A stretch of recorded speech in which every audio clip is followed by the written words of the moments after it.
Today I want to show you guys a wild game that I was playing featuring Anima Squad. So we started the game with a rod, and then we got 3 gold from the first camp, and then we just pretty much tried to buy out the rest of our shop. We end up getting a Silas 2, which we complete, and we also end up getting a tier. Upon seeing our augments, we saw that we only had 2 items drop where everyone else got 3, so I was thinking makeshift armor could be a pretty good option. We get a couple other 2 stars in our shop such as Lucian, so we just decide to play those in the early game. Not so much leveling up and trying to win streak, but just trying to play just some random units. In hindsight, it was probably a mistake. I think I should have just sold this Lucian to make interest instead, because it's pretty hard to win when you don't have any items and when you are level 3 with no synergies. So whenever you take makeshift armor, you always have to make sure that you build as many offensive items as possible, or just focus on arming up one tank and having a bunch of other melee units. So Anima Squad is really good with makeshift armor because Anima Squads get bonus health. So health scales really well if you have additional armor and magic resistance, which is exactly what happens here. Since we also had the Silas 2 star, and we had 2 offensive items on our bench in the tier and the rod, I felt it was a pretty safe path to go this game. We end up winning the next round, and then in our next shop, we see a ton of Silases. For some reason, there are just a lot of Silases in the early game. I believe we already skipped buying one of them already. We also picked up a Vayne, which is obviously really good. She can be like our secondary item holder, but normally whenever you play Anima Squad, you generally go for Misfortune carry. So normally Jinx is going to be your item holder, but if you get a bunch of attack speed or attack damage items, Vayne's not a bad user of that. We could play Riven here, but the 2 2-star Silases I think are a little bit stronger, so we just end up leaving them in there for now, and then have 2 backliners in the Vayne and the Jinx, so we have a balance of both offense and defense. So the person we're facing off against has Thurl the Hunt, but his team isn't really that upgraded, so that's why we generally can win this fight, even though we don't have items, because he doesn't either. So onto this little carousel, we get a lesser champion duplicator, which is pretty good, because that means we could get a Vayne 2-star right away if we get that Vayne with a bow, but unfortunately someone else takes it. Second option here would be the spatula. Someone else takes that. So what do you do when everyone takes the stuff you want? Well, you just kind of have to settle for something else. So we just want offensive item. So going for the sword on the pike wouldn't be too bad of an option, or going for the Gnar with the tier could have been good too. We could have built like an Archangels and then had the extra tier for a Spear of Shojin. On camera, I was pretty much just freaking out about not hitting the 2 things that I wanted, because as soon as I said them, people took them. So we level up here because we're on like a mini win streak. We have a 2-game winner right now, so we're just going to try to go on a win streak. I did decide to put the Renekton in over the Jax just so we could get up to 19 gold. That way, if we win, we can make 20 gold and get an extra gold of interest. One awkward position that we're in here is that we don't really have an item holder for our items. So having a Spear of Shojin, maybe we could put it on Vayne. I probably should have done that if I truly wanted to win streak, but if our board was a little bit stronger, I probably would do that. However, I really want Jinx as the item holder, so maybe if you build the item, you'd play Jinx instead of the Vayne here, and that would be perfectly fine. Luckily, we end up winning, so we make 20 gold. There wasn't really anything interesting in our next shop, but one thing that I do struggle with whenever I play Anima Squad is just finding the right item holder. So Kai'Sa theoretically is the best item holder because she's a quick draw, so she flows into Misfortune pretty easily. Sometimes you run Nyla for Duelist for Vayne, so you also get Star Guardian for your Kai'Sa, and she's just like holds very similar items to Misfortune. So normally she would be the ideal item holder. However, with Anima Squads, you want your units getting the killing blows in order to get stacks, and without that, when someone else is getting the kills, it's kind of hard to do that. So unfortunately, we lose this round, so we end up not streaking this game, which is really bad. You know, you never want to not streak, but sometimes you can't really help it. Ideally, I would have wanted to lose streak this game, but for some reason, we were winning some rounds early on. Normally, when you don't build items, you don't go 3-2 in your record. So there's a Nasus. We could play 5 Anima Squad right now, and our team isn't looking that bad. Of course, it could always be a little bit better, but it is what it is. We build the Jeweled Gauntlet and the Spear of Shojin, great items on Misfortune. But we do have this awkward Chain Vest, so we get a great augment option here, which is Phony Frontline, and of course, like in our shop, Misfortune pops up, so that's really good. But Phony Frontline is so good with makeshift armor because you just get so much more value from your makeshift armor. There's really not much else to say about it. It's just you get a lot more health, and they're units that don't hold items, so it's just the perfect complementary augments. But let's see how we do. We pretty much have like best items for Misfortune. Spear of Shojin plus damage item is exactly what you want.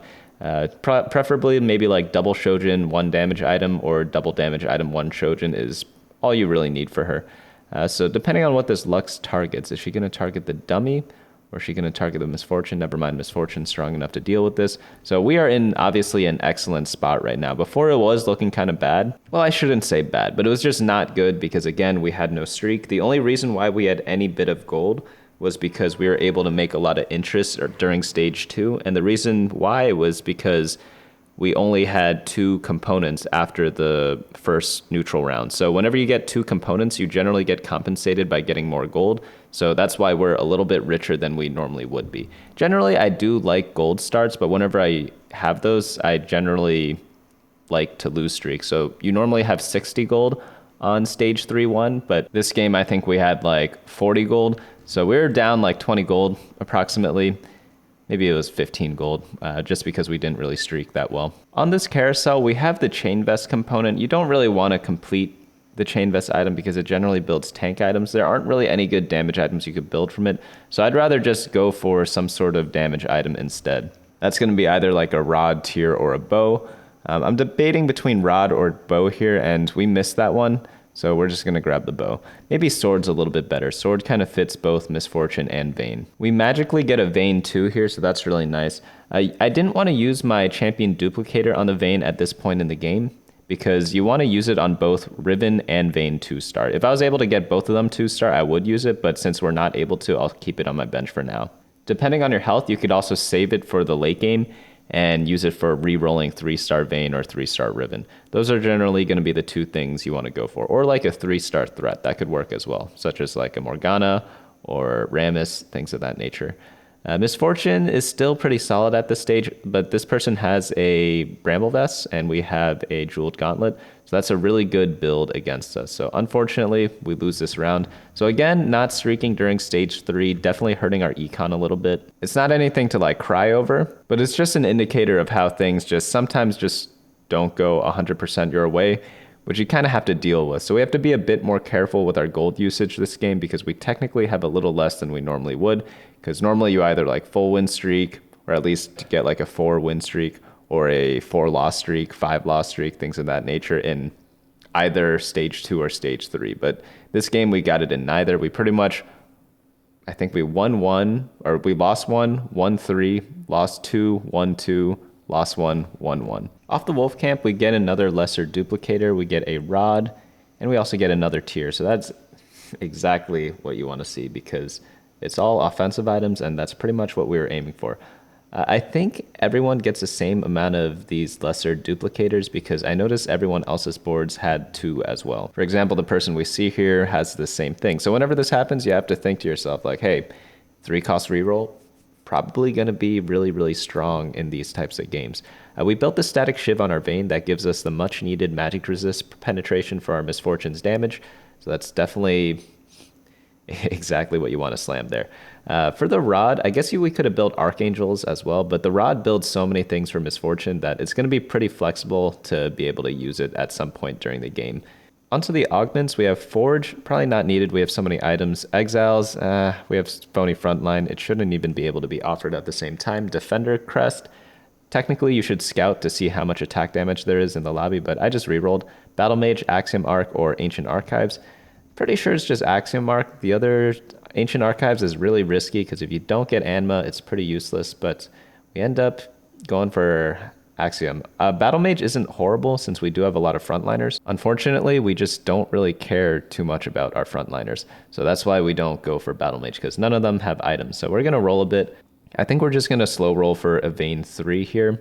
And we'll likely get Misfortune 2 at some point, even though we're only level 7. So, because again, we have these lesser duplicators, so we need to make use of them somehow. But back to my point before about building the Static Shiv. Some people like building it, some people don't.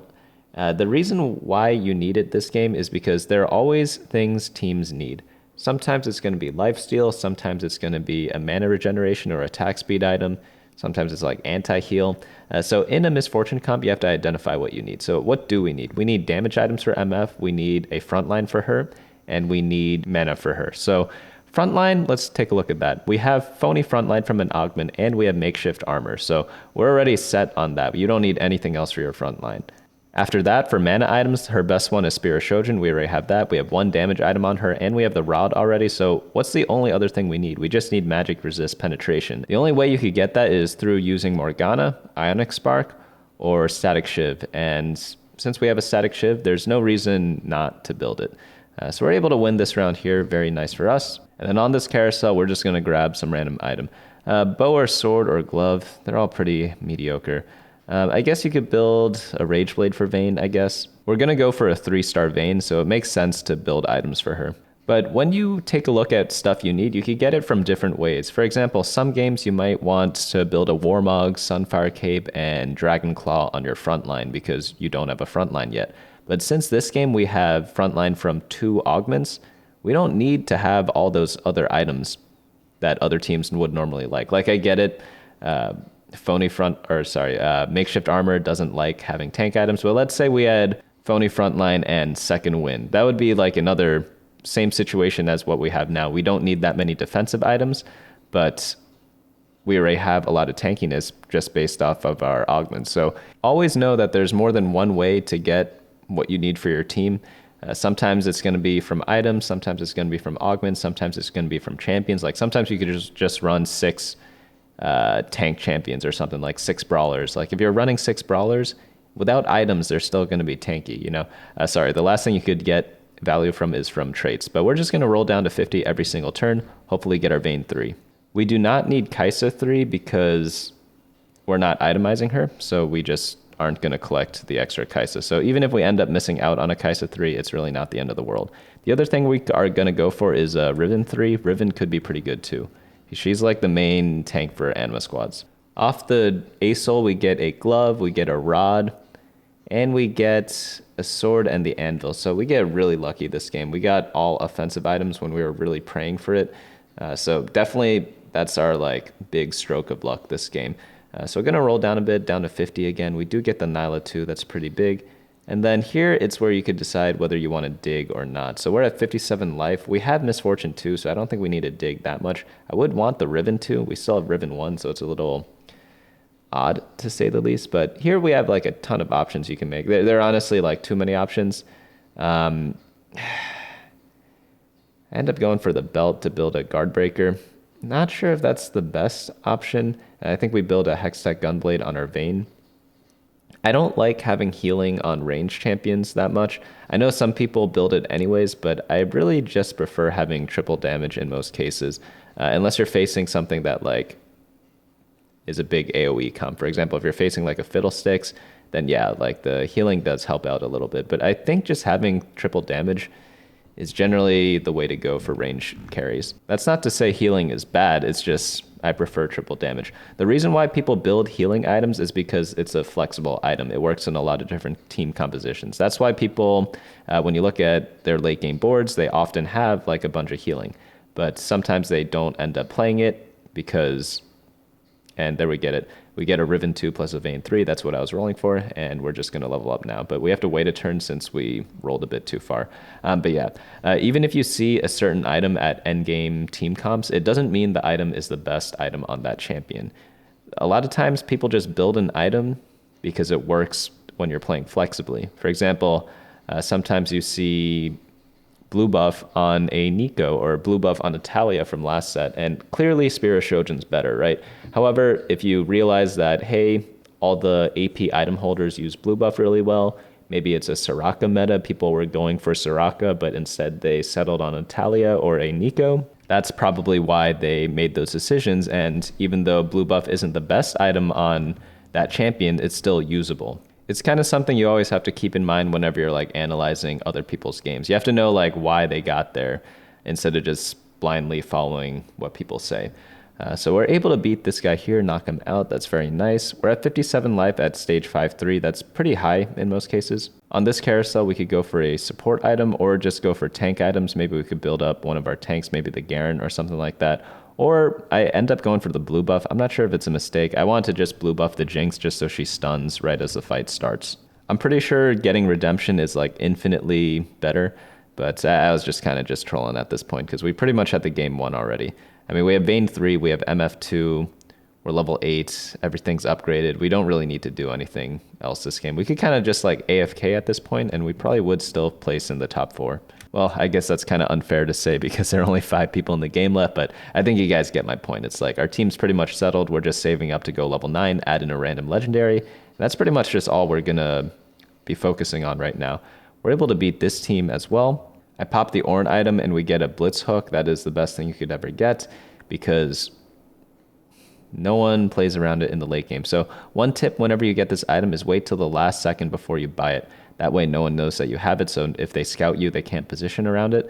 So we just buy it right as the round ends, drop it on our champion. Technically, you should wait before the round starts to kind of hook the right person, but since our carries are on the right-hand side, I guess the hook would make them target it no matter what, so I should not have put the hook on right away. But it's okay. I'm not really like sweating super hard in this game. But yeah, we're able to beat that person there. Pretty nice. We're at 66 gold now, so we can't quite hit level 9 yet. Probably on like stage 6-5, we could try to look into it. Here we hook the 3-star Jax, but he's going for Warwick carry. That's a bit odd, but we're able to kill the Jax pretty quickly. The Warwick with the scope weapons is really scary, actually, especially with those items. That seems to be like a really good item combination if you have scope weapons, but I don't know how good scope weapons Warwick actually is. It's definitely good on Jax. I'm not sure how much it benefits Warwick, but it still benefits him in some way, obviously. We end up facing this Lee Sin player, but notice how I said there are going to be a lot of 3-star units this game because of the way the champion duplicators work. He has 3-star LeBlanc, 3-star Sona, 3-star Lee Sin, and he still has an extra champion duplicator on his bench, which I find is absolutely bonkers. He's 1 off of Vi3. And we do end up losing this fight, albeit barely. We face the Jax again, but this time he puts his Warwick in the hook thing, and his Warwick has a Quicksilver, so it doesn't actually get crowd controlled. So we end up struggling in this fight. And here's where I get a little worried, because I thought I had won the game already. I'm sure you guys did too, but because we just lost 2 games in a row against each of the other players, we have to think of something different in order to improve our team a little bit. So what I'm thinking is just level to 9, add in a Fiddlesticks or Urgot 2-star and hope that's enough. We're able to get to level 9 with 60 gold and we get this extra item. So we're going to do our roll down right now and we're just going to try to pick up as much stuff as we can. Pretty much legendary units are the way to go. And then we get an extra Misfortune. Why not? We could play 2 Misfortunes eventually. I have a Janna in right now. And then here I'm like, wait a minute. Can we get a Misfortune 3? And then on the next shop, we just get 2 of them right there. And I'm just like, holy cow, because that is absolutely amazing. I probably should have popped the item first to try to see if we could get like a better item on MF. But you know, MF with these items is good enough. Technically, you probably want like best in slot MF3 is maybe Quicksilver plus double Shojin or something like that. Or maybe blue buff and Shojin since we have Axiom Arc. That'd probably be a pretty good build. It'd get her to ult really early, and then she'll just keep ulting because of Axiom. So pretty fun stuff there. We're facing off against the winner here, and the reroller person ends up winning. I was really surprised this game that we couldn't hit Riven 3. We really didn't see any Rivens in almost all of our rolldowns. But I did a quick swap because I knew he had a Shroud, so I just put the Misfortune away from the Janna just to kind of trick it out a little bit. And then Misfortune just kind of cleans up the entire fight because of Axiom Arc. And really fun stuff there. Unfortunately, this guy ends up leaving the game. And we just win because of that. So hopefully you guys all enjoyed this game. That was a pretty fun MF3. I think that's my first one. Hopefully more to come for that. Hopefully this game showed you how to use makeshift armor and how to play Anima Squad a little bit better than you did before. But that's going to be it from me today. Hope to see you all later.